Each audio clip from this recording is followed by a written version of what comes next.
ইসরায়েলকে চরম প্রত্যাঘাতের হুমকি খোমেইনির। ইরানের সব শহীদদের পরিবারকে জানায় সমবেদনা। ইরানের আক্রমণ করে ইসরায়েল বিশাল ভুল করেছে। আক্রমণের মাসুল ওদের দিতে হবে। আমাদের সেনাবাহিনী প্রস্তুত, ইসরায়েলকে গুঁড়িয়ে দেওয়া হবে। আমাদের সেনাবাহিনী প্রস্তুত, ইসরায়েলকে গুঁড়িয়ে দেওয়া হবে। ইরানের সব শহীদদের পরিবারকে জানাই সমবেদনা। ইরানকে আক্রমণ করে ইসরায়েল বিশাল বড় ভুল করেছে, এমনই কিন্তু বলা হচ্ছে। চরম প্রত্যাঘাতের হুমকি দেওয়া হচ্ছে খোমেইনির তরফে। ইরানকে আক্রমণ করে ইসরায়েল বিশাল বড় ভুল করেছে। পুরো ইসরায়েলকে গুঁড়িয়ে দেওয়া হবে। সেনাবাহিনী প্রস্তুত রয়েছে, এমনই কিন্তু বলা হচ্ছে খোমেইনির তরফে।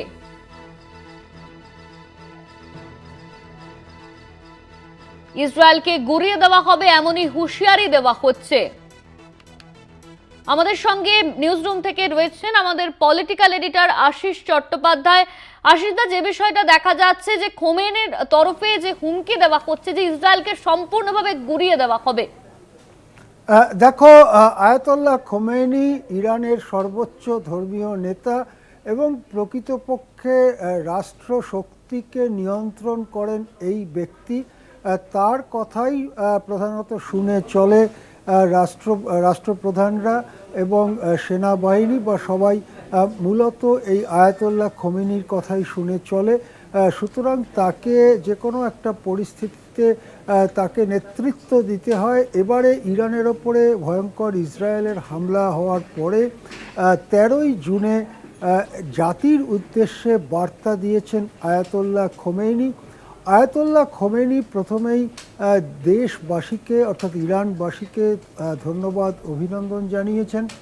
এরপরে তিনি খানিকক্ষণ ধরে যে কথা বলেন সেটা হচ্ছে যে ইসরায়েলের হামলায় যারা মারা গিয়েছেন, যারা নিহত হয়েছেন, তাদের তিনি শহীদ বলে বর্ণনা করেন এবং শহীদদের পরিবারগুলোকে সমবেদনা জানান এবং তাদের পাশে থাকার বার্তা দেন।